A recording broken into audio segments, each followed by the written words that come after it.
kita dan agama kita. Jangan sampai ibadah kita bercampur dengan ibadah atau mungkin bid'ah yang tidak pernah diajarkan oleh Rasulullah Sallallahu Alaihi Wasallam. Banyak sunnah-sunnah yang perlu kita perhatikan pada hari Idul Adha. Hari Idul Adha itu mulai kapan? Mulai kapan? Mulai dari hari ke-10 Dzulhijjah. Ke-10 Dzulhijjah ada ikhtilaf di antara ulama. Berkahnya mulai kapan? Berkahnya mulai dari maghrib.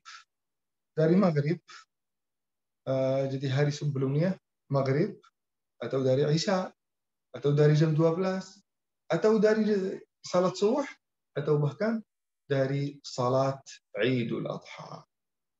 Nah, tetapi ada banyak ulama-ulama yang berkata hari Idul Adha itu berkahnya mulai dari salat maghrib tanggal 9 Dzulhijjah. Itu waktunya. Apa yang kita harus lakukan pada waktu itu? Kita harus mulai dengan mengumandangkan azan, membacakan azan. Dari maghrib 9 Dzulhijjah itu sebenarnya bukan 9 Dzulhijjah. Kalau sudah masuk maghrib itu sudah masuk 10 Dzulhijjah. Dari maghrib sampai Isya, sampai salat subuh, sampai waktu salat Idul Adha, kita membacakan takbir. Takbirnya bagaimana dibacakan? Allahu Akbar, Allahu Akbar. 2 kali dalam riwayat, dalam beberapa riwayat 3 kali. La ilaha illallah. La ilaha illallah 1 kali. Setelah itu kita membacakan takbir lagi. Allahu Akbar, Allahu Akbar. Apa yang dibacakan sekarang? Walillahil hamd. Itu yang disepakati oleh ulama. Selain itu, ada sirah lain. Allahu Akbar, Allahu Akbar, Allahu Akbar. Sampai 3 kali. La ilaha illallah. Dibacakan lagi. Allahu Akbar, Allahu Akbar, Allahu Akbar, walillahil hamd. Bisa dibacakan 3 kali, bisa dibacakan 1 kali. Lakal hamdu bima hadaitana. Boleh juga ini ya. Walillahil hamd bisa jadi lakal hamdu bima hadaitana. Nah, atau disempurnakan dengan apa? Allahu Akbar, Allahu Akbar, walillahil hamd. Nah, disempurnakan dengan Allahu Akbar kabira, walhamdulillahi katsira, wa subhanallahi bukratan wa asila. La ilaha illallah. ولا نعبد إلا إياه مخلصين له الدين ولو كره الكافرون. Nah, ada juga sirah yang lain. Hazama nasara abdah wa hazama wa ayyada jundah وهزم الأحزاب وحده. Jadi banyak sirah-sirah, banyak formulasi, banyak cara kita bertakbir, mengumandangkan takbir pada malam ini. Tetapi sirah yang terbaik adalah yang pertama, karena itu disepakati oleh ulama. Mau membacakan yang kedua, yang ketiga, yang keempat, itu diperbolehkan. Kita tidak membacakan sesuatu yang aneh. Kita membacakan takbir dan zikir kepada Allah Subhanahu wa Ta'ala. Jadi yang pertama, kita memperbanyak takbir. Memperbanyak takbir khususnya pada malam sebelum salat Idul Adha. Nah, dari malam sampai salat subuh boleh kita makan. Tetapi kalau sudah waktu salat subuh sampai waktu salat Idul Adha, kita disunatkan untuk jangan makan dulu. Jangan makan dulu. Kalau di Idul Fitri, lihat Idul Fitri, kita lebih baik kita makan. Bahkan sunnatnya dari Rasulullah Sallallahu Alaihi Wasallam makan kurma, tamr. Tetapi Idul Adha jangan makan dulu. Jangan makan sampai salat Idul Adha. Kalau kita sudah selesai salat, baru kita makan setelah salat dengan udhiyah kita, dengan kurban yang kita sudah kurbankan kepada Allah Subhanahu wa taala. Dari kurban kita itu lebih mustahab dan lebih direkomendasikan. Jadi semua makanan-makanan itu dihindari dulu sampai kita menyembelih udhiyah kita, sampai kurban kita itu sudah siap, baru kita makan dari udhiyah kita. Kalau kita lapar atau itu susah bagi kita, tidak apa-apa. Makan dulu makanan yang meringankan rasa lapar. Nah, jadi yang kedua, kita jangan makan dulu sebelum salat sampai kita makan dari udhiyah kita, dari kurban kita. Nah, itu sunnah Rasulullah Sallallahu Alaihi Wasallam. Tetapi kalau kita merasa lapar, kita tidak mampu, tidak bisa sabar, maka boleh kita makan makanan ringan sampai kurban kita siap dan sudah dimasak.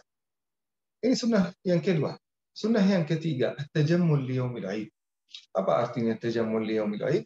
Kita pakai pakaian terindah yang kita punya.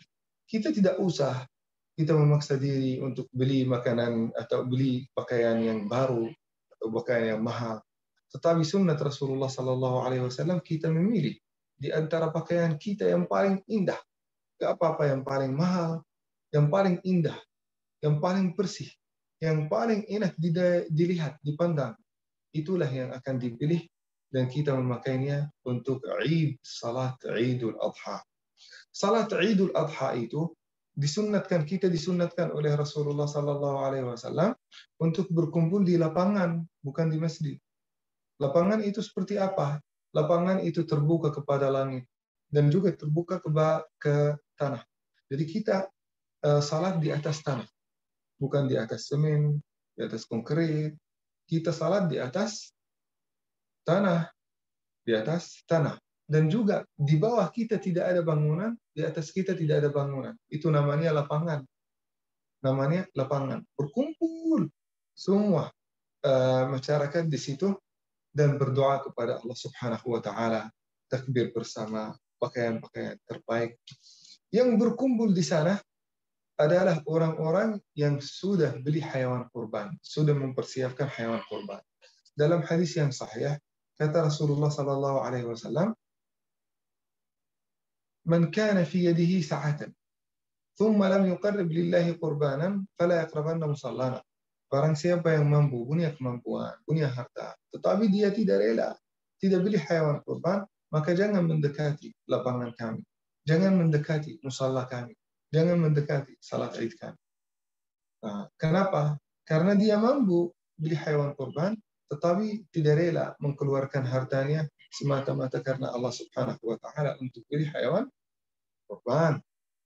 Nah, jadi hadirin yang dimuliakan Allah Subhanahu wa taala, sunnah yang perlu kita ikuti sunnah Rasulullah Sallallahu Alaihi Wasallam, kita salat di lapangan. Tetapi kalau tidak ada lapangan, boleh kita salat di masjid.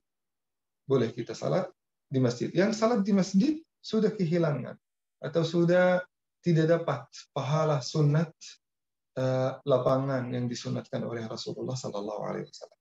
Siapa yang berkumpul di sana? Yang berkumpul di sana setiap orang yang sudah mengkorbankan kepada Allah Subhanahu Wa Taala. Yang tidak berkorban pun menurut beberapa ulama, kalau dia tidak mampu, maka sangat direkomendasikan untuk mengikuti salat. Yang mampu dan tidak mengkorbankan, menurut hadis Rasulullah Sallallahu Alaihi Wasallam, jangan mendekati salat. Tapi menurut beberapa ulama, mereka berkata, an-nahi itu lil karahah, bukan untuk tahrim. Jadi itu tidak melarang, Rasulullah Sallallahu Alaihi Wasallam tidak melarang, tetapi nahi, hanya tidak merekomendasikan. Yang tidak berkorban, yang punya kemampuan, lalu dia tidak berkorban, maka tetap boleh datang mengikuti salat bersama jamaah. Tapi itu an-nahi lil karahah. Yang hadir juga di lapangan itu setiap wanita dan setiap laki-laki. Bahkan wanita yang punya halangan, yang lagi haid, yang lagi nifas. Kalau dia mampu jalan, maka datang ke lapangan itu meskipun tidak usah salat.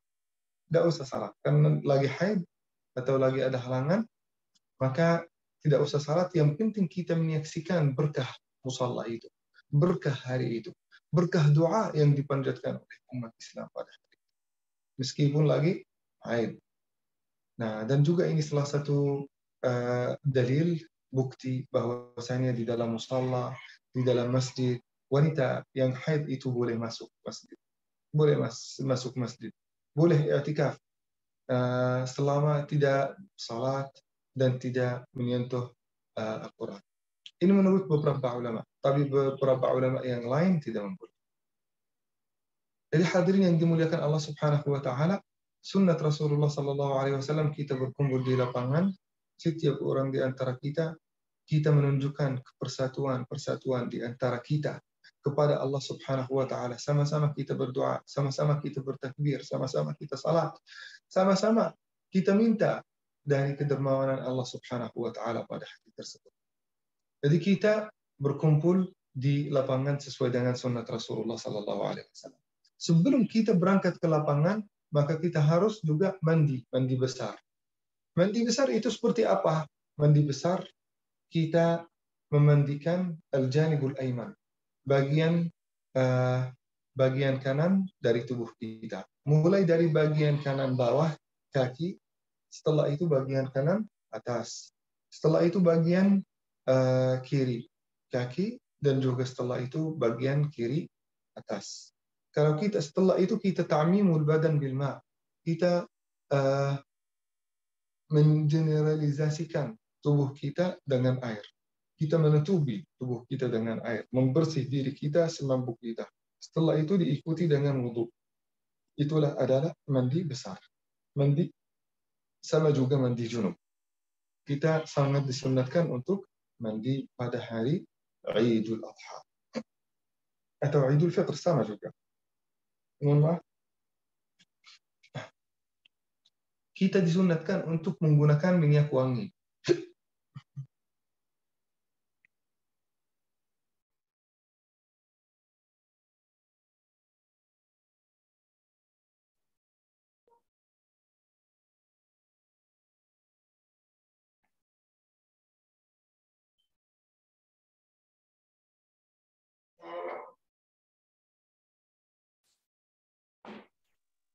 Mohon maaf, ada masalah di suara.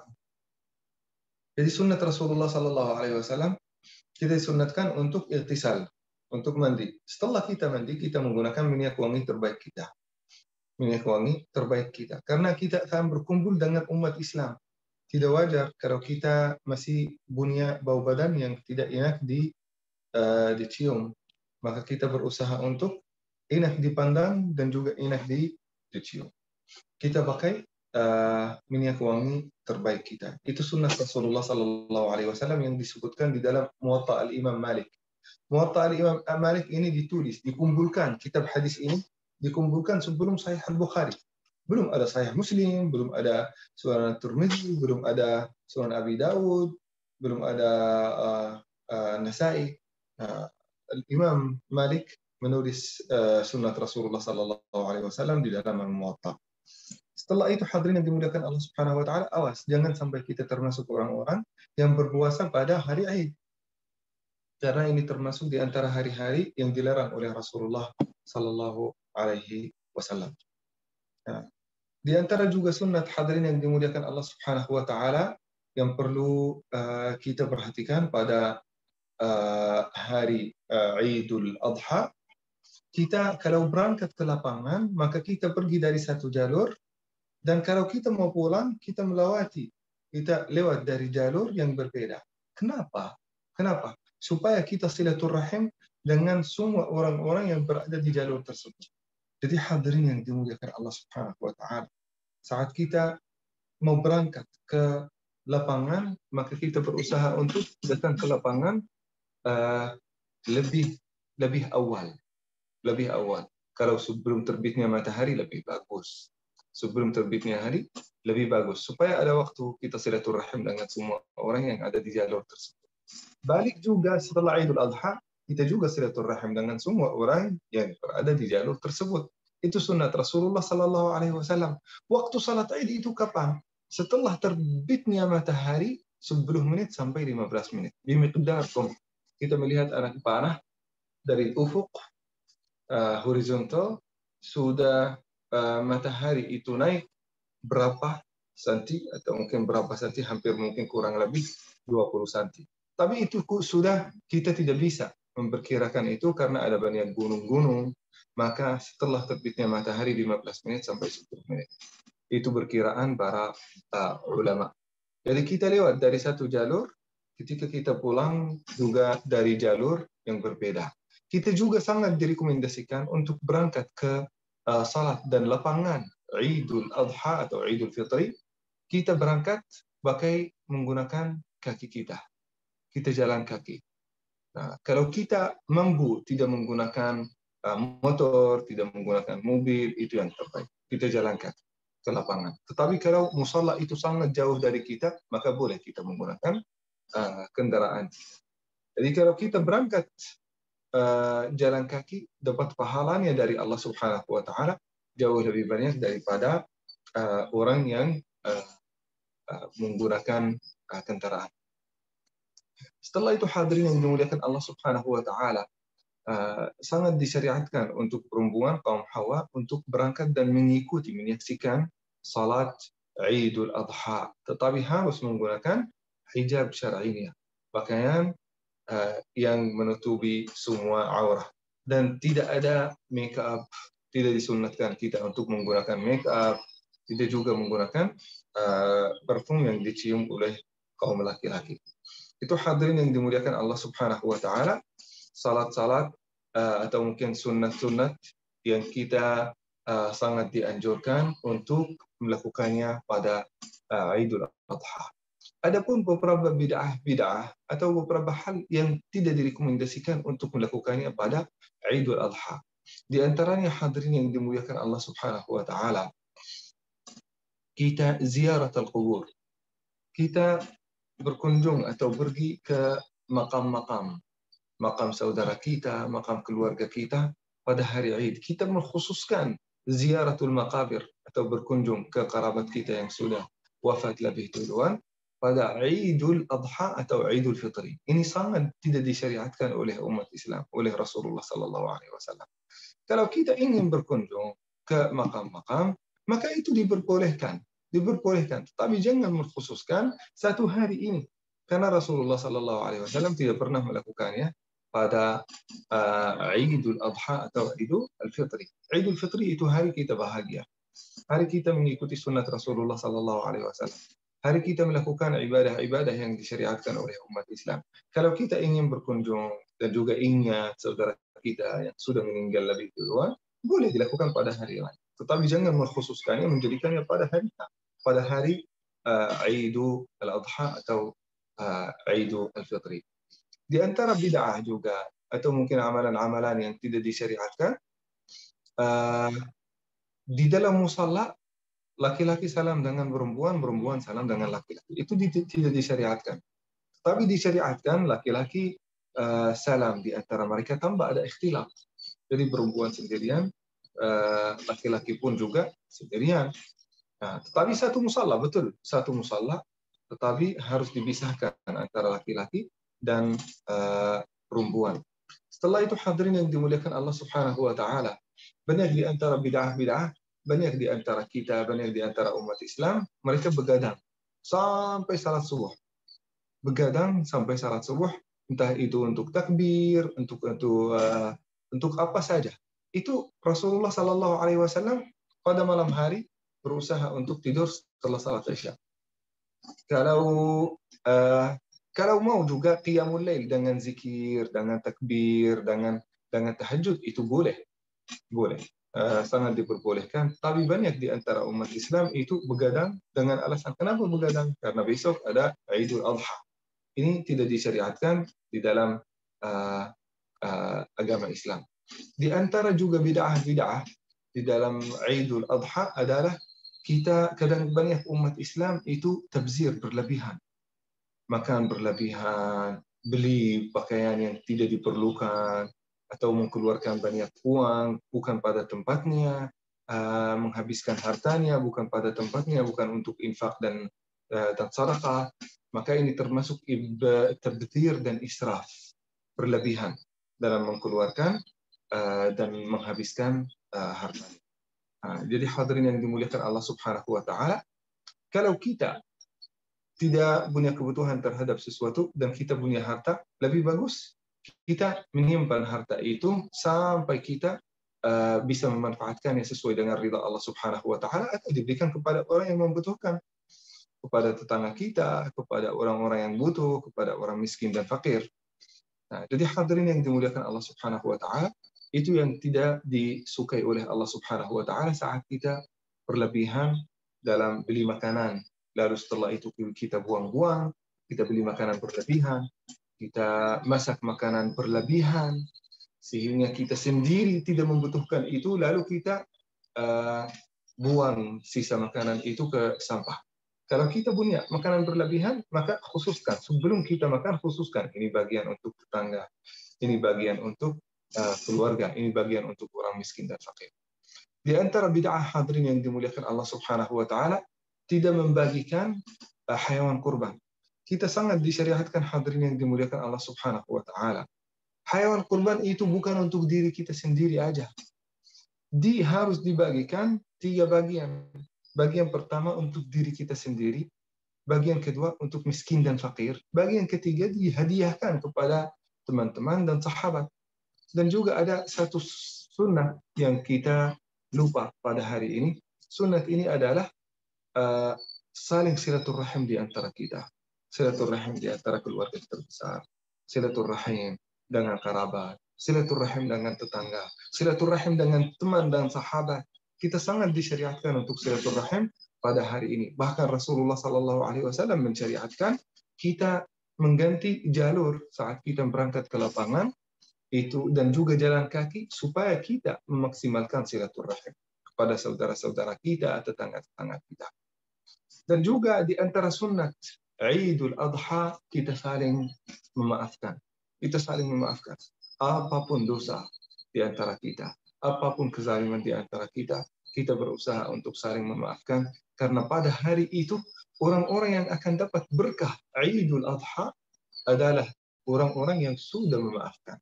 Orang yang masih ada perselisihan di antara mereka, bermusuhan, saling membenci, ini tidak akan pernah dimaafkan oleh, atau mungkin tidak akan dapat berkah Idul Adha.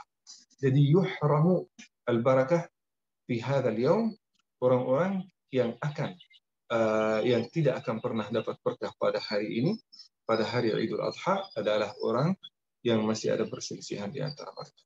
Hadirin yang dimuliakan Allah Subhanahu wa taala, itulah adalah sunat-sunat yang disyariatkan oleh Rasulullah sallallahu alaihi wasallam, yang dicontohkan oleh Rasulullah sallallahu alaihi wasallam, dan bid'ah-bid'ah yang perlu kita hindari, yang perlu kita jauhi pada hari yang berkah tersebut. Mudah-mudahan insyaallah apa yang telah disampaikan menjadi bermanfaat bagi kita semua. Mohon maaf apabila ada kekurangan. Wassalamualaikum warahmatullahi wabarakatuh. Jazakumullahu khairan. Waalaikumsalam warahmatullahi wabarakatuh. Jazakumullah khairan katsiran Ustaz Yazen. Barakallahu fikum atas apa yang sudah disampaikan. Banyak sekali ilmu yang kita dapatkan, ya hadirin sekalian. Dan mudah-mudahan apa yang tadi disampaikan, ya, termasuk sunnah-sunnahnya dan juga bid'ah-bid'ahnya, kita bisa memahami dan bisa melaksanakannya seperti itu. Untuk hadirin sekalian, bagi yang ingin bertanya secara langsung boleh untuk raise hand ataupun boleh lewat chat ya. Namun sebelum ada pertanyaan, saya mau bertanya dulu Ustaz. Silakan Ustaz. Di lingkungan, khususnya di lingkungan saya sendiri gitu ya, bagaimana cara memahamkan masyarakat dengan apa yang disebutkan tadi dengan bid'ah-bid'ahnya. Contoh misalkan, mohon maaf, kayak seperti berziarah kubur, banyak sekali ya, terutama kebetulan rumah itu dekat pemakaman begitu ya, banyak yang lewat gitu ya, dan memang hampir setiap hari raya itu mereka mengkhususkan untuk ziarah gitu. Dan bahkan di hari-hari yang lainnya justru mereka tidak seperti itu. Namun pertanyaannya bagaimana memahamkan masyarakat itu dengan bijak seperti itu ya. Sebenarnya dengan apa yang sebetulnya mereka melakukan yang tidak disunahkan oleh Rasulullah SAW seperti itu. Itu yang pertama. Kemudian yang kedua, Ustaz, kan biasanya kalau sebelum sholat Idul Adha ya biasanya panitia itu mengumumkan ya para apa ya istilah orang yang berkurban begitu ya. Si fulan berkurban sapi berapa ekor seperti itu. Nah, apakah itu termasuk juga disunahkan oleh Rasulullah SAW? Seperti itu mungkin pertanyaan. Mangga Ustaz di awal. Jazakallah khair Ustaz, barakallah fiik. Menurut ana sendiri Ustaz, kita bisa meyakinkan orang-orang yang masih melakukan bid'ah tersebut, kita tidak bisa langsung ke orang-orang tersebut. Kita lebih, kalau bisa juga kita menasihati mereka. Itu alhamdulillah. Tetapi mungkin cara yang lebih efektif, kita berusaha ini di antara kita mungkin tokoh-tokoh agama, ulama dan asatiz berkumpul bersama, saling menyadarkan tentang sunnah Rasulullah Sallallahu Alaihi Wasallam dan hadis Rasulullah Sallallahu Alaihi Wasallam yang sahih. Kalau kita sudah sepakat